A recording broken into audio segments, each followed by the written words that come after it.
चल चल किया है तूने मेरे साथ, समस्त वानर जाति के साथ। मैंने कोई छल नहीं किया बाली भैया। झूठ! भाई नहीं, विश्वासघाती है तू। जानबूझकर मुझे उस गुफा में लेके गए, मेरा साथ देने का ढोंग किया तूने, जबकि तुझे पता था कि वो राक्षस वहां पे मेरी प्रतीक्षा कर रहा है। नहीं भैया, मुझे उस राक्षस के षड्यंत्र के बारे में कोई भनक नहीं थी। फिर से झूठ! बार बार तेरे झूठ बोलने से तेरी कुटिलता छिप नहीं जाएगी कायर। गुफा पर शीला लगाया, यदि मैं उस राक्षस से जीत भी जाऊं तो मैं बाहर ना आ सकूं। बस महाराज बाली, बहुत हुआ आरोप प्रत्यारोप।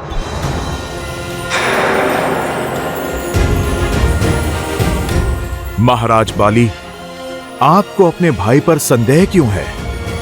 आपको ऐसा क्यों लगता है कि महाराज सुग्रीव ने आपसे छल किया है? क्योंकि उसकी क्रूरदृष्टि सदा से ही थी, मेरे राज्य के ऊपर और मेरी पत्नी के ऊपर। आप अपने दृष्टिकोण का दोष किसी की दृष्टि को मत दीजिए वानर राज। महाराज सुग्रीव के पास आपका विश्वास तोड़ने का कोई कारण नहीं है। ईर्ष्या से बड़ा ना कोई कारण होता है और ना ही कारक। जिसकी इच्छा मेरा जीवन जीने की थी। महाराज आप क्षमा करें, सारी वानर जाति जानती है महाराज सुग्रीव से अधिक विश्वसनीय ना कोई भाई है और ना ही कोई मित्र। तुम्हारे इस विश्वसनीय मित्र ने मेरे विश्वास की हत्या की है। मेरी पत्नी, मेरा पुत्र, मेरा राज्य सब चुरा लिया है उसने। ये सत्य नहीं है। बोल रहा हूं दुष्टा।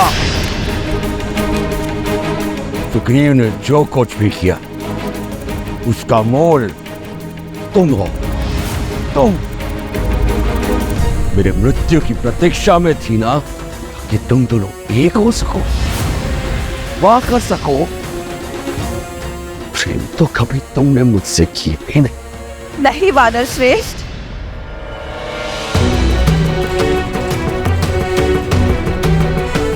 आप ही तो कहते थे कि यदि आपको कुछ हो जाए तो सुग्रीव मेरी और अंगद की रक्षा करेंगे। आप तो वानर राज होने के कर्तव्य निभाने में सज्ज थे। आप अपनी प्रजा की सुरक्षा के लिए युद्ध लड़ने में व्यस्त थे। हाँ, लगा रहा मैं युद्धों में, क्योंकि मुझ पर वानर राज होने का दायित्व था। इस विश्वासघाती जैसा जीवन नहीं जीना चाहता था मैं। हाँ, चाहता था कि मेरे जाने के बाद तुम विधवा ना कहलाओ, मेरा अंगद और मेरी प्रजा अनाथ ना हो। किंतु देखो, कुछ नहीं हुआ है मुझे।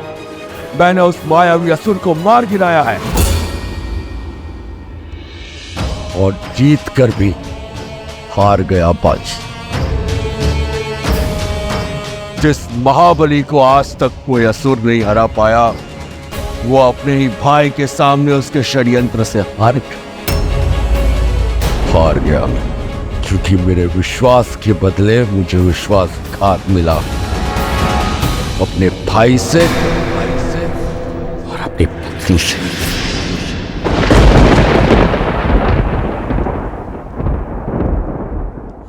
महाराज बाली, आपको क्रोध शोभा नहीं देता। आपके बल के आगे सारा संसार नतमस्तक है। आप तो महान योद्धा हैं। अपने बल को सत्यापित करने के लिए मुझे तुम्हारे समर्थन की आवश्यकता नहीं हनुमान। यदि यहाँ किसी को मेरी शक्ति पर संदेह है तो आ जाए युद्ध भूमि में। महाराज बाली, मार्ग तो संवाद से भी खोजा जा सकता है। तुच्छ वानर, ये मेरे परिवार का निजी प्रकरण है, तुम बीच में मत बोलो।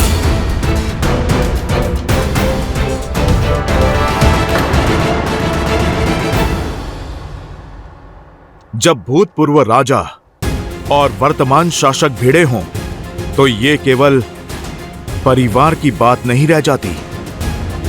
महाराज बाली, ये किष्किंधा के भविष्य का प्रश्न है।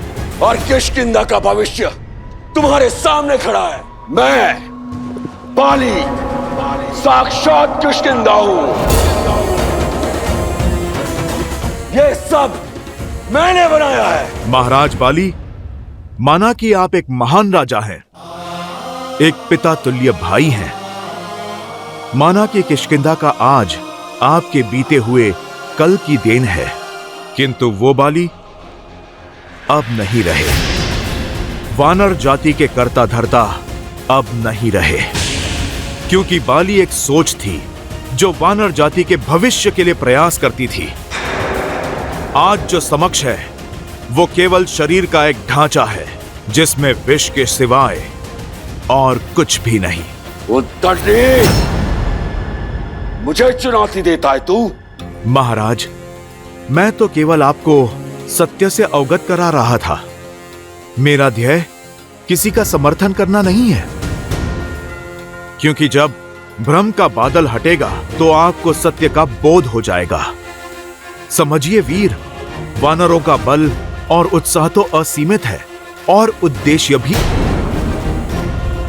और आप में एक महान नायक बनने के सारे गुण हैं। आपके नेतृत्व में कोई भी राक्षस किष्किंधा की ओर आंख तक नहीं उठा पाएगा। किसी राक्षस में इतना साहस नहीं।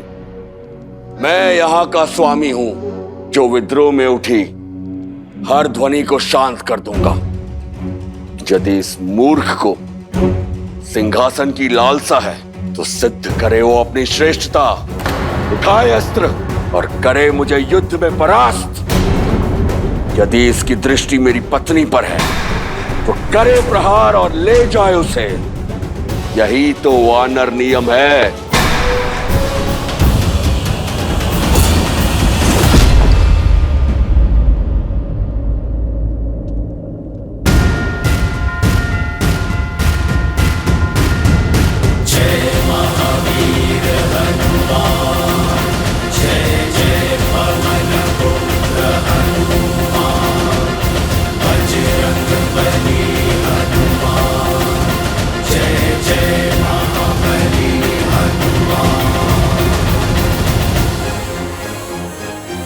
हनुमान, तुम भी मुझे चुनौती देना चाहते हो? क्या तुम्हें भी मेरा ये सिंहासन और मेरी पत्नी चाहिए? बस महाराज,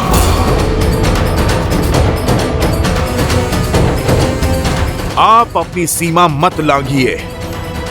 ब्रह्मचारी हूं मैं। मुझे ना आपकी पत्नी की चाह है और ना इस सिंहासन की। मेरा उद्देश्य बहुत बड़ा है। यहां मैं केवल कर्तव्य पालन के लिए हूं, सुग्रीव के लिए, वानर जाति के लिए।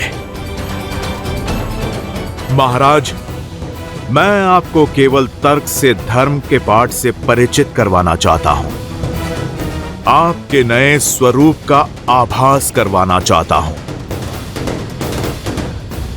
अपने प्रभु श्री राम की राह में चलकर राम भक्त बनाना चाहता हूं।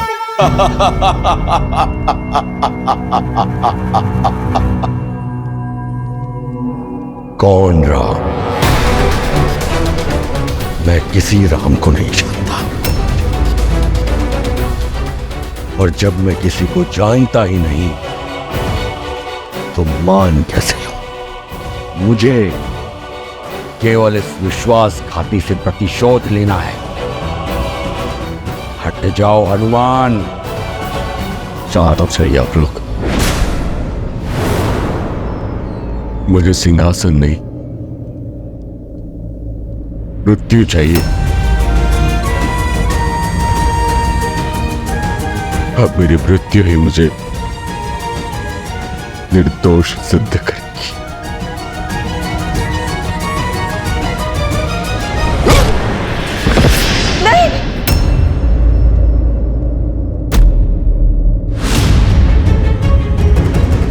चाचा, चाचा, चाचा श्री उठिए, चाचा श्री उठिए ना। अंगद, तुम भी इसके साथ हो? दूर हटो इस विश्वासघाती से।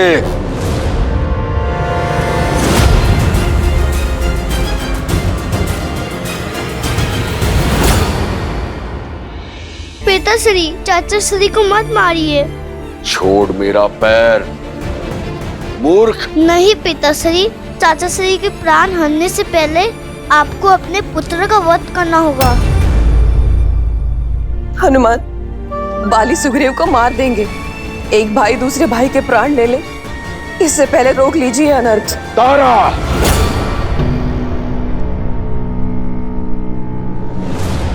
बाली, मैं अवसर दे रहा हूं ताकि तुम्हें सोचने का अवसर मिल सके। जब तुम्हारा क्रोध शांत हो जाए तो प्रतिशोध और परिणाम दोनों के बारे में सोचना। अपने अभिमान की अग्नि में वानर जाति का उज्जवल भविष्य बनने के अवसर की आहुति मत देना।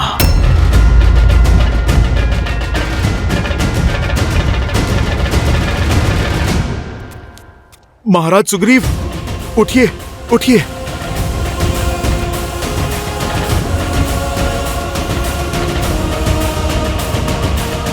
जाने दे रहा हूं तुम दोनों को, क्योंकि मैं अपने अंगद के सामने तुम्हारे प्राण नहीं हरना चाहता, परंतु प्राण दान नहीं दिया है मैंने।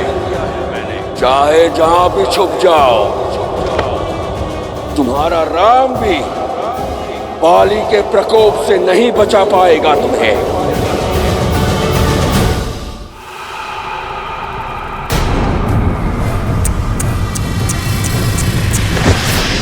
इस कीट को क्यों तरसा रहे हो रक्षक?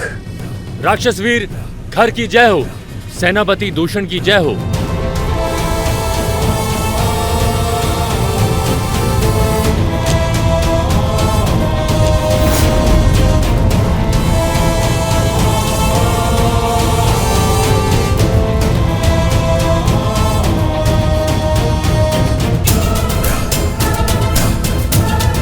महाराज, ये उतरडी महल में घुसने का प्रयास कर रहा था, मैंने धर दबोचा। क्यों ऋषि, जीवन से मन ऊब गया है जो स्वयं मृत्यु के गर्भ में चले आए? हम अपनी पत्नी लेने आए हैं, जिसे तुम दोनों दुष्टों ने अपहरण करके बंदी बनाया है। मेरी पत्नी मुझे लौटा दो, अन्यथा। क्या?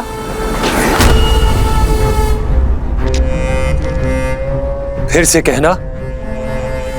आनंद आ गया, पहली बार किसी से चेतावनी मिली है, कानों में अमृत सा घुल गया। हे ऋषि, एक बार फिर से चेतावनी देना। वैसे तुम किस स्त्री की बात कर रहे हो?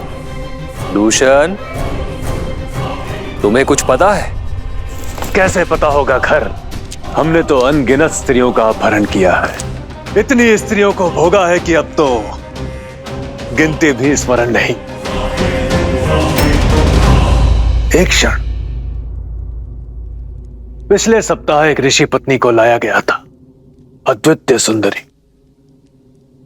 कदाचित ये ऋषि उसी का पति है।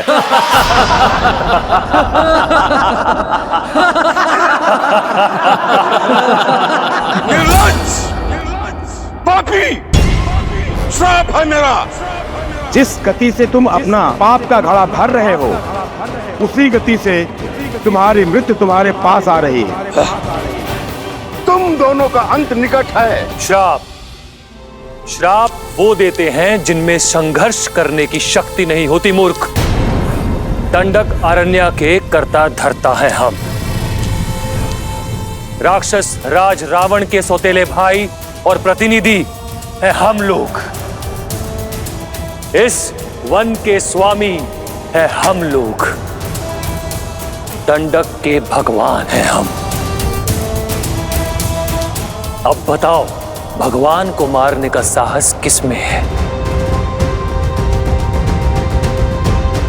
तुम में नहीं ना? तुम जानते हो कि भगवान क्या कर सकता है? जानते हो?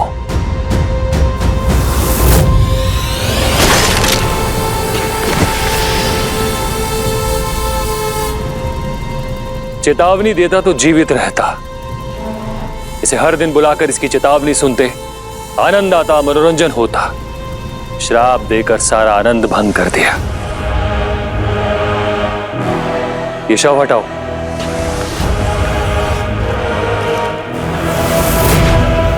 भैया,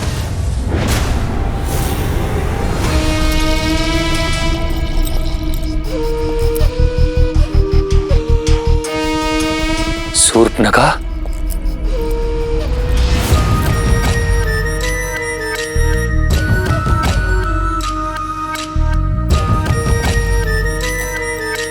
आज लंका छोड़ के दंडकारण्य में कैसे आना हुआ? रावण भैया की आज्ञा का पालन करने। उन्होंने आप दोनों के साथ रहने की आज्ञा दी है और अपना मन चाहा वर ढूंढने की अनुमति देकर भेजा है। भैया, आप दोनों मेरी सहायता करेंगे ना? निसंदेह लंकेश की आज्ञा का पालन अवश्य होगा। क्योंकि हमारी नीति के अनुसार इस वन में पग धरने वाली प्रत्येक स्त्री हमारी संपत्ति होती है और सभी पुरुष मेरे खिलौने। हाय, अधर्म और संहार ही राक्षस राज है। महाराज खर, महाराज खर, महाराज राक्षस राज संकट में है। क्या हुआ? महाराज खर, विराट मारा गया। विराट, महाकाय महाबली, जिसे किसी भी शस्त्र से मारा नहीं जा सकता, वो कैसे मारा गया? किसने किया यह दुस्साहस? देवता, नाग, गंधर्व या त्रिदेव? बोलो, किसने मारा विराट को? एक साधारण वनवासी मानव और उसके भाई ने महाराज। असंभव। किसी भी मानव में इतना बल नहीं कि वो विराट का अंत कर सके। असंभव को संभव होते हुए देखा है मैंने, इसलिए दौड़कर आपको सूचना देने चला आया। स्वयं उनके युद्ध कौशल का साक्षी हूं महाराज। वनवासियों के भेष में वो कोई क्षत्रिय है।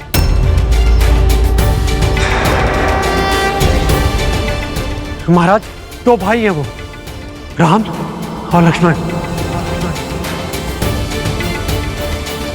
और उनके साथ एक सुंदरी भी है। 3 मनुष्य दंडक आरण्य में उन्मुक्त घूम रहे। साहसी वनवासी, उसका भाई और पत्नी भी।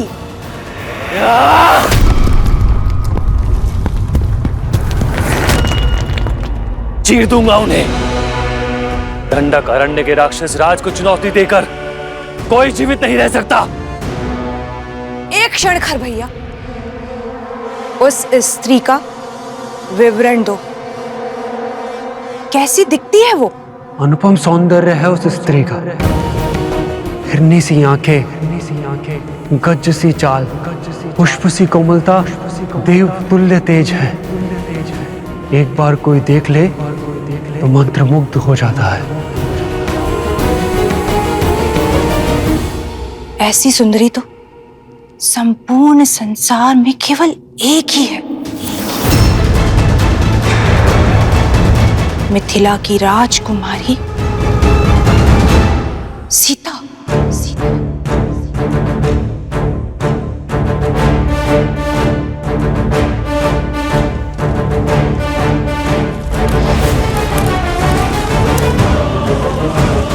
भैया सावधान।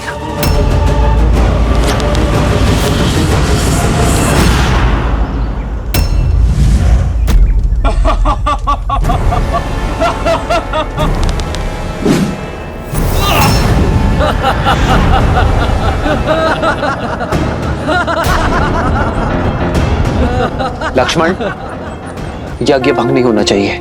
जी भैया।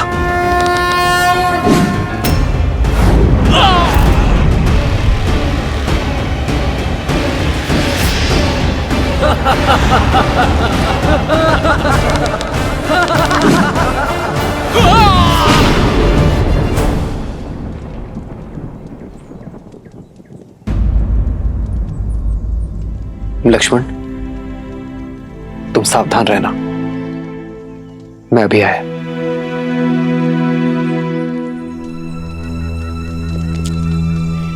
क्या हुआ सीते? कुछ नहीं आ रहा। एक पति और पत्नी के बीच रहस्य कब से रहने लगे? ऐसी कोई बात नहीं यार। तो चिंता का कारण बताओ सीता। एक पति और पत्नी के बीच ना ही दुख छुपे रहने चाहिए, ना ही सुख, और ना ही कोई चिंता। मुझे ये सब देखकर उचित नहीं लग रहा है।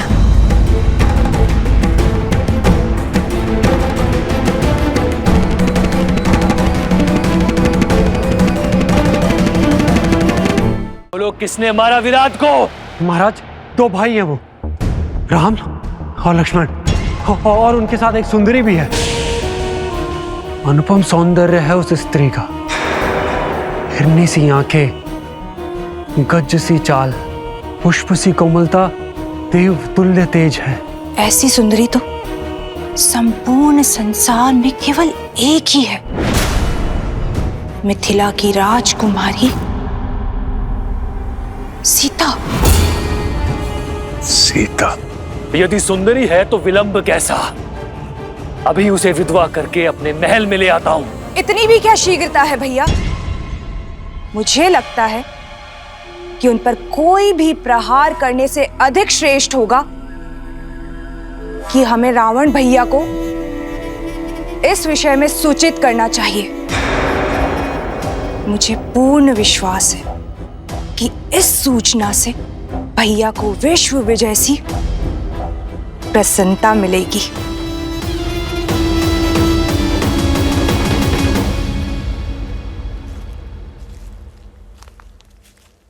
क्या हुआ सीते?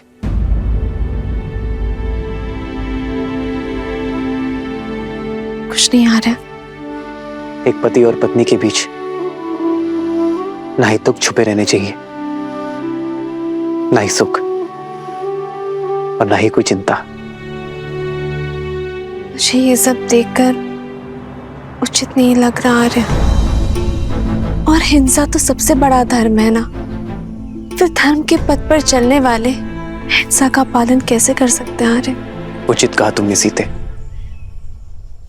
अहिंसा से बड़ा कोई धर्म नहीं है, किंतु कई बार शांति पाने के लिए युद्ध करना आवश्यक हो जाता है सीते। और हिंसा तो हम हर क्षण करते हैं। हम जब श्वास लेते हैं तो न जाने कितने सूक्ष्म जीव मारे जाते हैं। हम जब धरा पर चलते हैं तो न जाने कितनी वनस्पति, कितने कीट कुचले जाते हैं। श्वास लेना एक व्यवस्था है सीता, और व्यवस्था को स्थापित करने के लिए की गई कठोरता हिंसा नहीं होती। किसी निर्दोष पक्षी के प्राण लेना हिंसा है, किंतु किसी निर्भक्षी का संहार करना, उसका अंत करना धर्म की स्थापना है। हम उनका नाश कर रहे हैं जो संसार में अव्यवस्था फैलाना चाहते हैं। आपका कथन उचित है आर्य, किंतु फिर भी इतने सारे प्राणों की बलि देखकर मन अशांत होता है आर्य। जानता हूं सीता, ये सरल नहीं है, किंतु आवश्यक है। इन राक्षसों का नाश ही संसार का उद्धार करेगा, जग में शांति स्थापित करेगा, और निर्बलों की सुरक्षा के लिए शस्त्र उठाना होगा। किंतु हमें अपने कर्मों का फल भी तो भोगना होगा ना? अवश्य भोगना होगा। हमारे जीवन में अनेक कठिनाइयां आएंगी, किंतु यह यात्रा बलिदान की यात्रा है। अपने परिवार के लिए एक व्यक्ति का बलिदान देने में कोई बुराई नहीं है। वैसे ही गांव के लिए परिवार का बलिदान, राष्ट्र के लिए गांव का बलिदान, संसार के लिए राष्ट्र का बलिदान, और धर्म के लिए संसार का बलिदान। तो बताओ सीता, तुम मेरा साथ दोगी?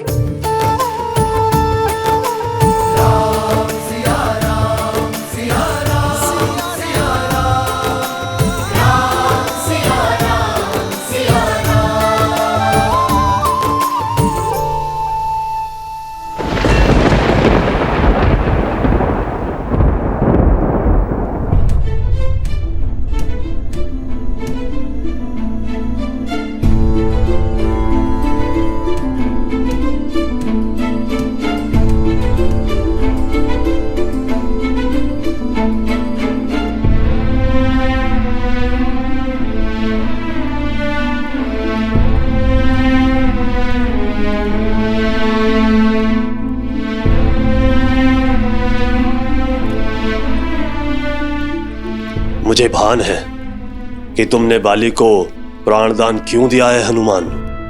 वानरों की नियति से अनभिज्ञ नहीं हूं मैं। जामवंत जी, बाली कभी बुरा नहीं था, पर क्रोध ने उसकी बुद्धि भ्रष्ट कर दी। सुग्रीव बाली विवाद में मैं वानरों की शक्ति की हार स्वीकार नहीं कर सकता था, इसलिए मुझे हस्तक्षेप करना पड़ा।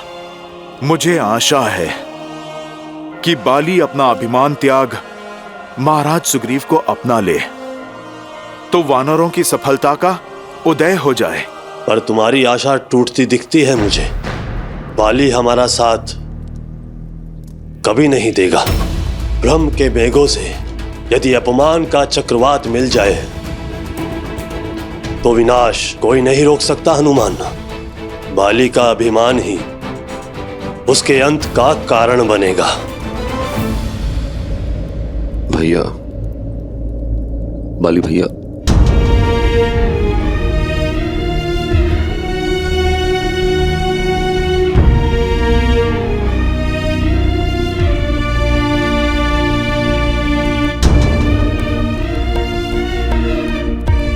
हनुमान, बाली भैया को प्राण दान देकर तुमने मुझे जीवन दान दिया। महाराज सुग्रीव, परंतु मुझे खेद है, बाली जैसा बुद्धिमान व्यक्ति कैसे सत्य नहीं देख पा रहा।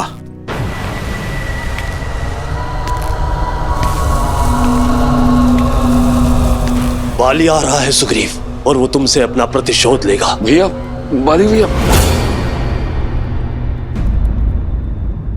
उस ओर।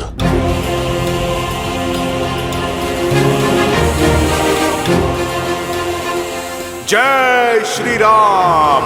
जय महावीर हनुमान, जय जय पवन पुत्र हनुमान।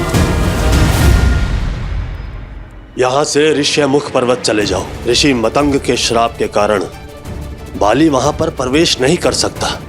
सुग्रीव वहां पर सुरक्षित रहेगा। चलिए महाराज।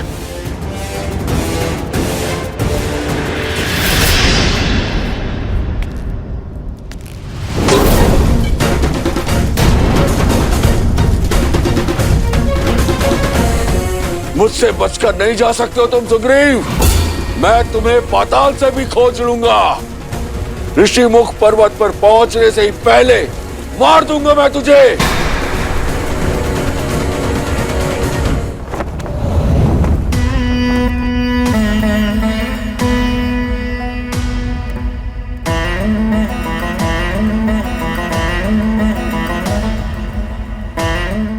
शनन को यह समाचार देगा कौन?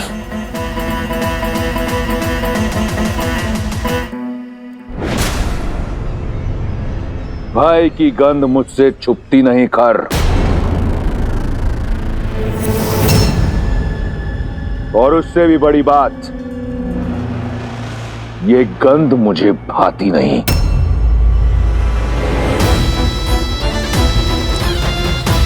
मैंने अपने सौतेले भाइयों को दंडक का शासन सौंपा, ये सोचकर कि वो वहां अपने भय का साम्राज्य स्थापित करेंगे। इसलिए नहीं कि वो इस तरह भयभीत होकर मेरे समक्ष खड़े हों। तुम्हारे झुके हुए नेत्र इस साफ बताते हैं कि तुम्हारा भय, तुम्हारी व्याकुलता उचित भी है और आवश्यक भी, परंतु स्मरण रहे, आज मेरे कान किसी भी प्रकार की बुरी सूचना सुनने को सज्ज नहीं।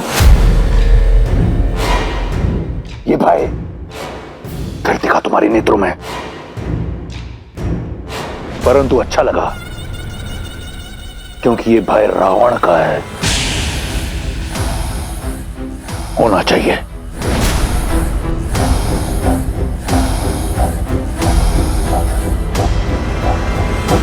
भयदान दिया तुम्हें, बोलो।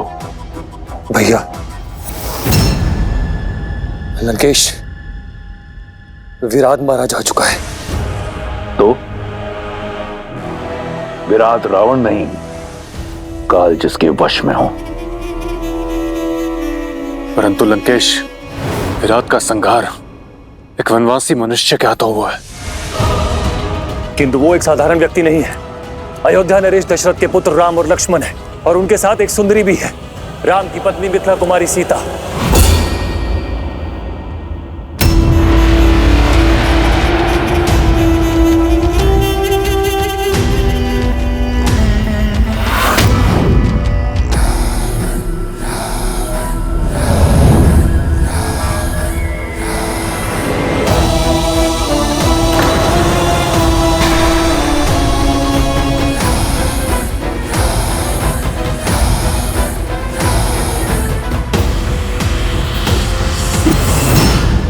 ये तलवार चेतावनी है खर। वन का दायित्व तुम्हारा है, तो उसमें उपजी समस्या मेरी क्यों? यहां बालकों की भांति भिक्षा मत मांगो, वीरों की भांति लड़ो और मार दो उन वनवासियों को। जी लंकेश, भय केवल इस आभास का था कि एक साधारण मनुष्य विराट जैसे राक्षस का संहार कैसे कर सकता है। भविष्य में समस्या नहीं, समाधान लेकर मेरे समक्ष आना, अन्यथा अब जाओ यहां से। और अगली बार अपनी समस्या का पिटारा खोलने से पहले स्वयं का शीश धड़ से अलग कर लेना, पीड़ा कम होगी। और स्मरण रहे, मेरा उन वनवासियों से कोई लेना देना नहीं। शाबाश लंकेश।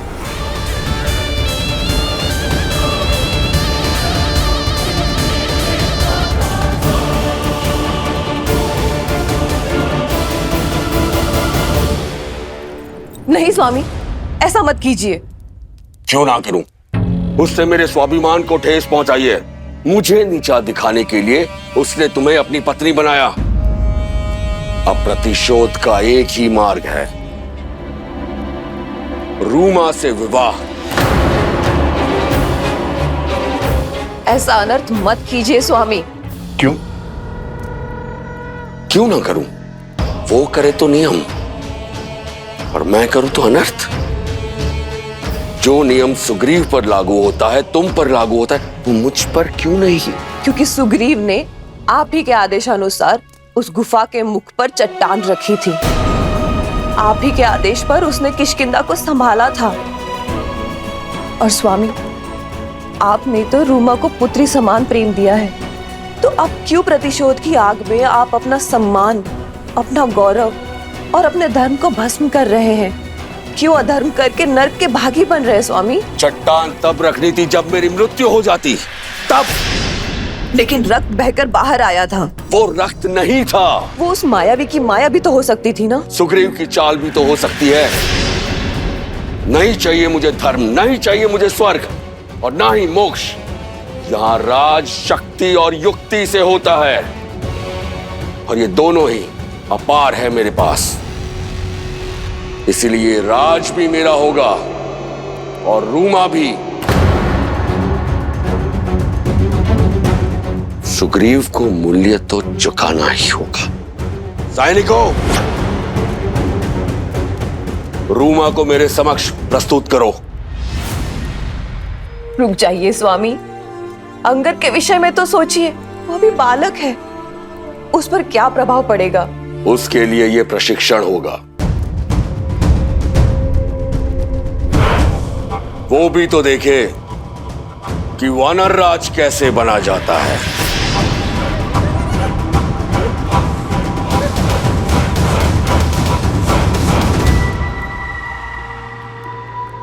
ज्येष्ठ श्री। ज्येष्ठ श्री नहीं,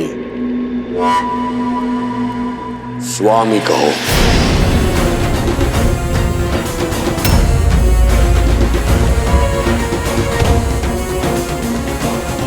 आज से तुम मेरी पत्नी हो। आज रात्रि मैं सुग्रीव का वध करके तुम पर अपना अधिकार रखूंगा।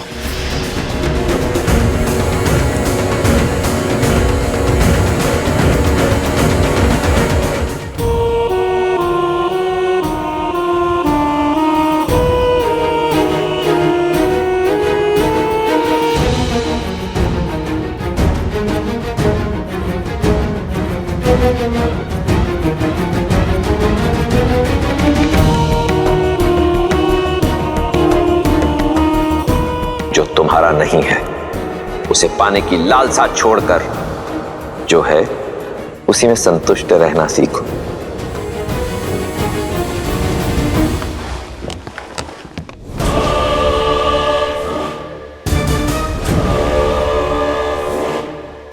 किसने किया ये दुस्साहस?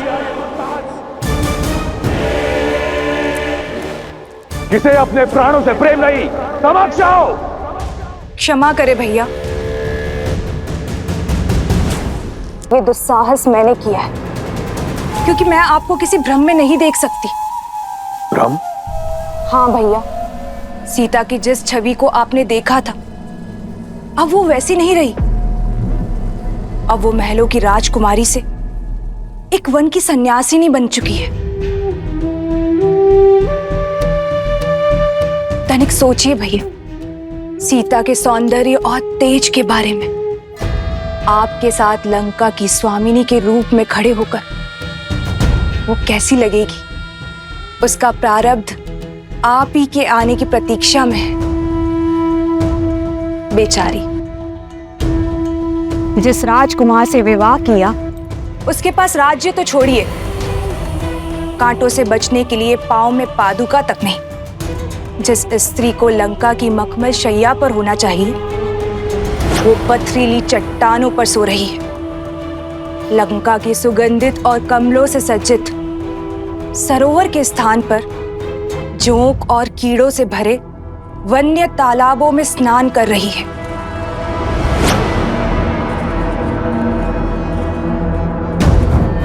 सीता लंका के लिए बनी है और लंका सीता के लिए। ये शब्दों का खेल मेरे साथ मत खेलो। मैंने तुमसे परामर्श नहीं मांगा, आदेश दिया था दंडक में निवास करने का। जाओ। राम राम राम राम राम राम राम राम राम। महाराज, बस कुछ देर और, हम लोग ऋषिमुख पर्वत के निकट हैं। राम राम राम राम। रुक जाइए महाराज।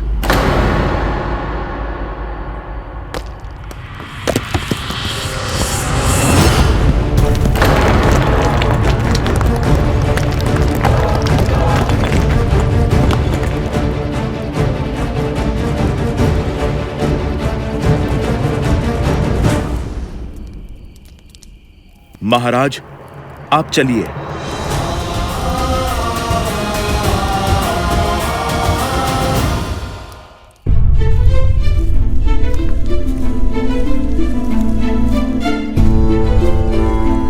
बालपन में बाली भैया कितना प्रेम करते थे मुझसे। तुम देखना हनुमान, बाली भैया को उनकी भूल का पश्चाताप अवश्य होगा। हमारे मत मिले ना मिले, हमारे मन अवश्य मिलते हैं। महाराज सुग्रीव, प्रभु श्री राम करे आपका कथन सत्य हो, परंतु ये समय भावनाओं में बहने का नहीं, योजनाओं को सफल करने का है। ऋषिमुख पर्वत तो समक्ष है और योजना तो ऋषिमुख पर्वत पर आने की थी ना। ये सारे पेड़, ये ऋषिमुख पर्वत की सीमा ही तो है। महाराज, आप चिंता ना करें, मैं बाली के हर एक प्रहार से आपको बचा लूंगा।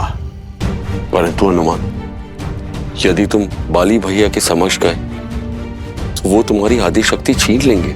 मेरी यही योजना है कि मैं उनके समक्ष नहीं, उनके पीछे रहूं और मैं महाराज बाली को ऋषिमुख पर्वत की सीमा तक खींच के लाऊंगा। जैसे ही उनका पग ऋषिमुख पर्वत की सीमा को छुएगा, उन्हें मिला श्राप उनके प्राण हर लेगा। परंतु ये होगा कैसे हनुमान?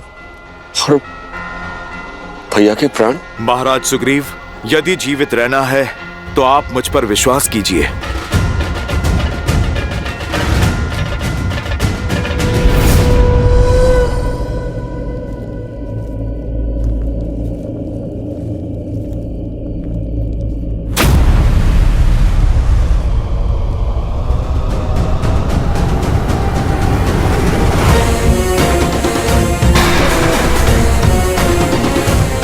मुझे देखकर भाग रहा है कायर?